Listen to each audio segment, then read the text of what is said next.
Welcome, and thank you for tuning in. You're listening to the Beyond 50 radio program. I'm Daniel Davis. On the program today, we're going to be talking about canes. That's right, about a few of you out there may be using them, but, besides supporting yourself, how'd you like to take it to a next level? On the program today, our guest has been in martial arts for more than 40 years. He started studying under the Chuck Norris system of Tang Soo Do. Grandmaster Shui received his first-degree black belt in 1978. And under Master Harold Gross, Master Dennis Chihuahua, and Master Neil Citron, and started teaching the martial arts in 1979.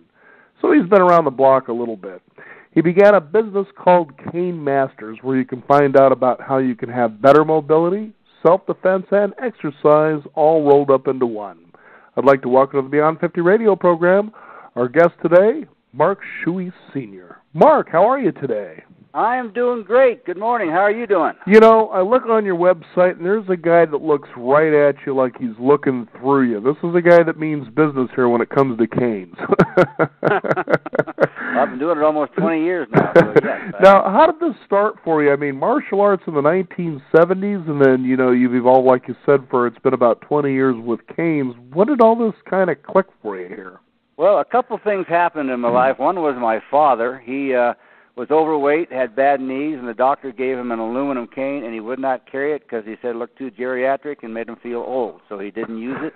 He slipped, fell, broke his hip, ended up in the hospital, and died of strep. Oh, no. And then I was visiting my brother in Palm Springs, and that weekend I was there. 3 ladies over the age of 65 were raped or attacked. And that gave me the epiphany to just start working on this. So I make canes that are out of American hardwood, so they look good, so people will want to carry them because they're more of a conversation piece. A lot of people say they're a work of art. And that way you have something in your hand, and it is something you can carry anywhere in the world because it's a medical device. And if you think about it, it's one great self-defense or personal safety tool. Oh, I've certainly seen enough of those Asian chop socky flicks, as they're called, where the cane came in and they, something as simple as that can do quite a bit. Well, it's the billy club with a meat hook, and it's a great tool to learn how to use. And the exercise system and rehabilitation system I've designed. I was going around a lot of senior citizen centers and stuff, and a lot of them, the seniors are just so out of shape they can hardly even lift a cane. So I had to design a program for that. So that's why I can't believe in 5,000 years the cane's been in existence and nobody had designed a martial arts for that tool. Because, most martial arts weapons are designed after tools. Yeah, usually things that you have available, of course. Yeah, and I just started designing a complete martial arts system that has that's capable to take do self-defense and heal. Now, you do a lot more than that, though. It's more than just martial arts. My understanding is that it's also, as you were just saying or alluding to, is the fact that you have people who are out of shape, and this is a tool that can actually help them do that very thing. You're absolutely right. The exercise system. With the exercise bands we have, you can do standing up, sitting down, or laying down, so you don't have any excuse not to be able to exercise. A lot of people now are just watching TV and exercising with the cane while they're watching TV, and we're getting a lot of happy people that are MS patients and on diabetes. They're having less insulin because they love the cane. Once you start playing with it, because the crook's real big, so it fits in your hand nice and comfortable, and they're good looking. And people don't mind walking with them and exercising. And I'm just getting a lot of positives with it. Well, the other thing, too, about a cane, when you really think about it, is it has a look of somebody who seems to have class. So even if you're a person who doesn't have any class, carry a cane and you're going to have instant class, hopefully. Well, yeah, you go back to the 1920s, and most guys did have 4 or 5 canes, one for each different color suit. Exactly. If you go back in history... if you banished a cane back in the 13th century, you were beheaded. If you banished a cane by a king, queen, or czar because they knew what it was. And in the 1600s in Europe and in the UK, you had to have a permit to carry a cane. And today they just figure you're a gimp. So it's come along. I'm trying to get it back to the full circle where it's people realize that it's a good tool to carry around, especially nowadays with the way that things are happening around, with the economy the way it is and stuff. Mm-hmm. Yeah, now looking on your website, which is canemasters.com, is that correct? Yes. Okay, great. You've got an extensive line, of things, canes that you wouldn't even think about. So, you're really developing these things, again, for people of all abilities for the most part. Yes, yes. You don't have to have any self-defense knowledge at all. It's real simple to learn. It's not rocket science, it's only a stick. So it's real simple to learn. Usually most of my students within 5 or 6 classes are very self-confident and can take care of themselves. Now, tell us how you began to develop the martial arts side of it and how people began to kind of start coming around saying, hey, there's a lot more to this than I would have thought before. Well, like I said, I told you about my brother and stuff. I was a general contractor with over 90 employees, and I love working with wood. Mm-hmm. And I first started the whole thing with just making a nice cane for a martial artist, because when I got the idea, I looked in all the magazines and books, went to the library, and nobody was making a good, strong self-defense cane. Mm-hmm. So I just put my martial arts together with my craftsmanship, and I fell in love with making canes. And then when I started making canes to sell them, I'd go to some martial arts events, and people would ask me how could they become a cane master. So I designed a complete system so you could become a cane master.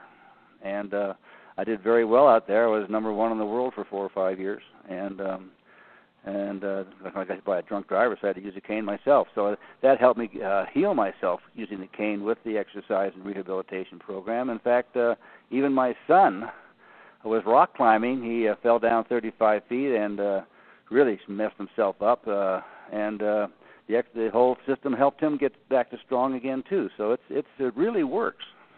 Now tell us how you came to develop the system to be so unique in the world. As you said, this is a tool that's been around for quite many years actually. Well, I started out with designing blocks and strikes and swings and pokes. And then doing some techniques, and everywhere I went, I've traveled around the world teaching, and everywhere I go, especially with martial arts schools, I learn more stuff, and the more I learned, I started putting it, writing it down, and just made a whole bunch of techniques, and with the blocks, strikes, swings, and pokes, it just developed into its own system, and I have right now 8 steps you can become a black belt. I also have another program called the Cane Fu, which mainly works with the seniors and the disabled, where you don't have to be a black belt to teach. You can even teach this stuff. I have a lot of people that are retiring now. As you know, at 10,000 people a day turning 65, they don't want to sit around the house and watch TV. So a lot of them are finding the Cane Fu program, loving it, and it only takes them a few months to learn enough to be able to go out and teach their friends. And a lot of them are going to the YMCAs and other health clubs and teaching through that. So it's developing it. Itself, I'm getting a lot of people that want to teach seniors, because seniors are great to teach because, in the martial arts, I was teaching kids classes all the time, which is great, but they don't have many stories. Seniors, they have a lot of neat stories to listen to and stuff. So, and especially back in the 40s and 50s, they did a lot of fencing, and you can do the same thing with a cane. Mm-hmm.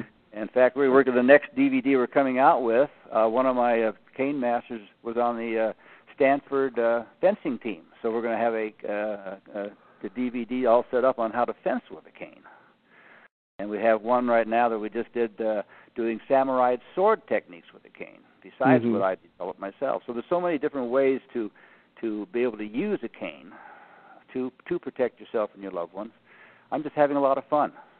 It's interesting you bring up the art of kendo, the samurai, and I was just thinking, because people might listen to this program and think, well, a cane's made out of wood, what about the sword, and I think, well, if you've ever read Go-Rin No-Sho, which is the Book of 5 Rings by Miyamoto Musashi, here was a person that mastered kendo to such a level that he put away metal and began using wood only. Yes, and defeating all of his opponents. Yeah, well, when you defeat 62 opponents by killing all of them, you pretty much mastered something. Well, I designed a cane that has a nice edge to it all the way across, so you can use it as a regular sword. Really. Oh, wow. Good edge, and I just have fun designing canes, too. Mm-hmm. I've designed about 30 different canes so far. And each one gets a little bit more useful, you might say. Now, when somebody contacts you and they want to do customizing, obviously you're able to do that. Oh, yeah. In fact, on our website we have a sheet on design your own cane. Because I love working with wood and having some of these ideas that people have how they want their cane is wonderful. So it's fun to make different canes all the time. Now, also, just to let our listeners know, too, now it looks to me like throughout the United States you have several dojos. Tell us about that.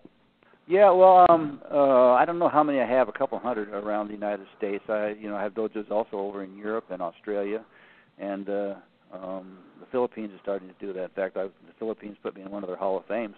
But I lost track. What was the question again? It was about how many dojos are throughout the United States. Yeah, I would say there's a few hundred, but there's so many different towns, and people don't want to drive over in an hour or so to get to the practice. So I'm getting new dojos all the time. I get probably 2 or 3 calls a week on people that want to learn how to do it and teach in their area. So it's really starting to build up. Now, did this surprise you that this kind of growth has occurred for you with something like this? Well, at the beginning it did, but then when I found out about the population swing, people don't realize 10,000 people a day for the next 14 years. Right. In about 8 years, 1/3 of our population is going to be over 65 years old. So the market's coming. And why not learn how to use, if you have to use a tool, most people, I would say probably 80% of people have to go to a cane sooner or later.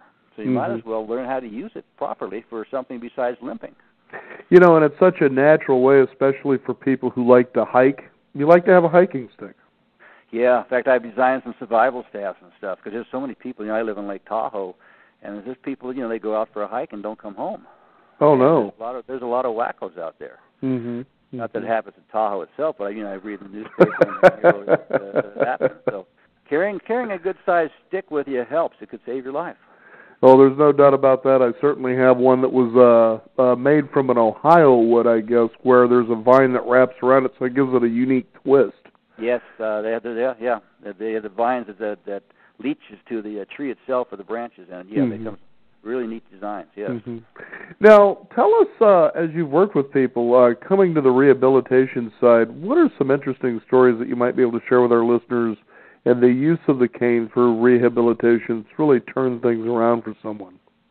Well, the exercise bands. I have 5 different strengths. So you have the resistance bands, and when you do this, the light ones on the joints that are bad. Like when I got hit by the drunk driver, I had to have a back operation. I have rods and bolts back there now. And I had to start out with a yellow band and get things moving correctly and put a little weight on it. And then within about, I think it took me about 5 weeks, I was up to using 2 bands. And the purple ones are pretty hard. And it's a good way to do it, and you can do it at home. I'm trying to get the physical therapists to get involved in it, but they take all their orders from the doctors. So now I'm finding out that I have to go tell the doctors what's going on, because the doctors don't know what's going on with the cane yet either, because it's kind of it's pretty expensive to go out there and advertise everywhere. I've been advertising for years. Now I have people writing stories about me and stuff, so it's getting out there. In fact, I was on the cover of Wall Street Journal. One of the reporters there was walking by and saw a bunch of old people playing with the cane. She got it in and found out about me, and we talked, and that was really a shot in the arm. And then Tom Clancy, of course, put me in one of his books, and Dale Brown's writing about it now. It's coming a long way. It's a real fun journey for me, let me tell you. I can imagine. Picking up the tradition of quiet chain cane. Well, a quick story. A guy who came in here, he bought a cane. He was 72 years old, has Parkinson's, so he shakes a little bit. And he was waiting at his, I call it a stop and rob, at a store where his wife worked. It was about 11:30 at night. And he was leaning against his car, smoking a cigarette, and had his cane with him. And 3 kids, punks, about 25 years old, came up and said, "Hey, old man, do you have any more smokes? How about some money?" And he leaned forward, and I teach my students how to twirl the cane. So he gave it a figure 8 and pulsed it underneath his arm. And he leaned over and said, "What did you guys say?" And they saw that cane whip around so fast, they all backed away and ran away. And I try to teach the people to get out of the situation, not to go in and try to protect themselves, but get away from the situation if all possible. That's why I teach them how to twirl a cane and swing it around, so people know that it's not a crutch. Not to mention, with that hook, you can be pulled off the stage just like in the old vaudeville plays pretty quickly. Yes, that is true. And I have a complete, like in the exercise, we call it the cane cheese wellness book. I have places on balancing. A lot of seniors are losing their balance, and unless you practice it, your balance, I guess, does fail you once in a while. So I have techniques on how to balance and how to stay balanced. So, because if you have to use a cane, you need to be able to balance yourself for about a second to a second and a half to perform a strike against someone who's attacking you. So I teach people how to get balance themselves for a short amount of time so they can take care of business and go on their way. What has been, to you, some of the most phenomenal things that you've seen with people that you have worked with as far as them being able to evolve their skill? Oh, you get people that can hardly walk, and they don't want to carry a cane because it makes them look old. Right. Which is kind of silly because they are old. That's what I think that really just depends on the cane, I would think. No, you can have an old-looking cane and you'll look old. Yeah, that's why I don't even sell the aluminum canes because they're right. so geriatric looking and they're very weak. We tested them out and you hit somebody, they usually bend or something. Right. So, like I said earlier, a lot of people they start the exercising because it makes them stronger and they can carry the cane better, and they start losing weight and they go down on their insulin, they start feeling better, they walk better. And in fact, most people after the first class, you notice they kind of walk in kind of humped and looking, shy, and within 10 minutes they're standing up straight going, wow, I can walk around the park now. Mm-hmm. It was another story. AARP put me in their magazine, used about a third of a page, and I was getting over 100 calls a day from people after they get diagnosed that they have to start carrying a cane. They don't want to leave their house anymore. They're scared mm-hmm. to leave their house, feel like a target. And they were thanking me for, helping them. And it's so good for the heart. That's what I love doing it for. It's just helping a lot of people. Mm-hmm. Now, I know that yoga is a central part of this whole thing, especially for you. Tell us about that. Yoga changed my whole martial arts career. I was an average martial artist, and I got up one morning and I couldn't stand up. My back went out. And, oh, no. I had to crawl to go to the bathroom. And the doctors wanted to operate, and I'm going, I don't want to be operated on. So I went to Hawaii, and I went to this yoga camp, and within 5 weeks, all my pain was gone. And I just fell in love with it, so I stayed an extra 4 months. Now, I'm not sure if it was just being in Hawaii that did it or all the yoga that I learned, but all my back problems stopped, and I became strong. And when I started going to tournaments, I started winning because it made me strong and balanced. Yoga is very good for people. It gets your chi flowing. It keeps you from getting sick. I have 5 DVDs out just on yoga. I really love yoga. Like I said, it changed my whole life, and most people that get into it, they feel better within 4 or 5 weeks. It changes their whole body. Mm-hmm. Mm-hmm. This is all such a fascinating thing to be able to bring to our listeners here, but interestingly enough, we also have listeners that are in their teens and 20s as well.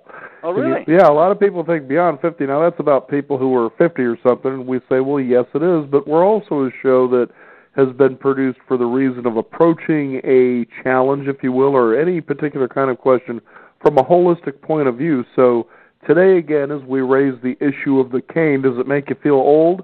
Well, you might want to be considering about what you have in your hand and the possibilities that lie before you when you look at this thing from a different perspective. And certainly Cane Masters is doing that for us today. I'm doing the best I can. We're saying abandon the aluminum cane. That's the one that makes you look old. Believe me, you take a look at this website here at canemasters.com and you'll realize there is some pretty fascinating stuff out there. Yeah, well, thank you. I'm having a lot of fun and helping a lot of people. That's what life's about. Now, tell us about your training. I guess there's one coming up in Lake Tahoe? I train all the time in Lake Tahoe. Okay. Or a place where people work out. And I have a special I'm running at. If you like a lot of guys are bringing themselves and they bring their wives. And they spend 3 days with us, at 3 or 4 hours a day. And they, by the time they leave, they're certified to go out and teach people. Mm-hmm. It's like I said, it's not hard to learn the cane. It just takes a few hours, and you feel real confident about it. Oh, very good. I'm going to go ahead for our listeners out there and let you give out your website and ways they can get in touch with you and take it from there. Great. Yeah, the website address is Cane Masters. That's CANEMASTERS.com, and the phone number is 1-800-422-2263, which is 1-800-422-CANE, CANE. So those are the best ways to get to it. My personal email address is Mark, M-A-R-K, @ canemasters.com. canemasters.com. You have to make sure you put the S on the end of these, or you won't get to the site or anything else. But it is Cane Masters. And we're here. I'm working about 7 days a week right now. I love doing it. I stay up probably to around midnight making canes. I got my grandson involved in it and my son. So we're having a good family project and doing a lot of stuff for the veterans, too. As you find on the website, we have the cane project where we're going out. We've helped over 450 veterans because they're just like everybody else. They think a cane's a crutch. And when they find out what a cane can really do, boy, it's really helping a lot of veterans now, especially the wounded warriors. So I guess my ultimate question for you would be this. Do you see yourself retiring? No. Someone told me you have to have money to do that. Well, they don't think very much, do they? We have showcased, Mark, just to let you know here real quickly, many, many, many people, because, the new aging isn't like it used to be. It isn't where you get out of a job that you've been at to 30, 40, or 50 years, you retire and you just sit around and you do nothing. People today are reinventing themselves. Part of what we design and do here at the program is that very thing, and so we thought the best way to do that is showcase what other people out there are actually doing, and I consistently love to ask that question, do you see yourself retiring, because we're trying to eliminate that word from the dictionary. Yeah, retire should only mean it's time to go to bed. Yeah, you're absolutely right. Yeah, I love what I'm doing. I'll be doing this till I'm 100 if I live that long. It's just a lot of fun meeting the people and helping them out. It's something that I love doing. I travel all around the world. They even know me over in China. The head monk over there at the Shaolin Temple has one of my canes. I love it. It's a lot of fun. It sounds like you're having a lot of fun, and it's encouraging to know that people like you are out there to inspire others to do the same as well. You wouldn't have thought of canes to have such inspiration and story behind them, but folks, here it is, Cane Masters. Mark, thank you so much for being on the program today. Give your website out again one more time. Yes, it's canemasters.com, CANEMASTERS, and it's something you're going to fall in love with. I've been doing it 20 years. I get more excited every day. Well, I'm taking a look at the ones that you have on there, and I can say this much is true about the designs. There is a lot of class, so remember, the class one day could save your, well, you know what it'll say. Yeah, so. It's good. Thank you so much. Mark, it's been a lot of fun and a real pleasure to know you. Thank you so much for being on the program today. Okay, Merry Christmas. We want to thank you, the listeners out there, for tuning in. Again, find out more about that, visit us also at beyond50radio.com, the number 50. We will have a hot link up there for you as well. I'm Daniel Davis. Again, thank you for joining us, and if you don't hear from me soon, happy holidays to you and the families out there tuning in. Again, thank you. Daniel, thank you.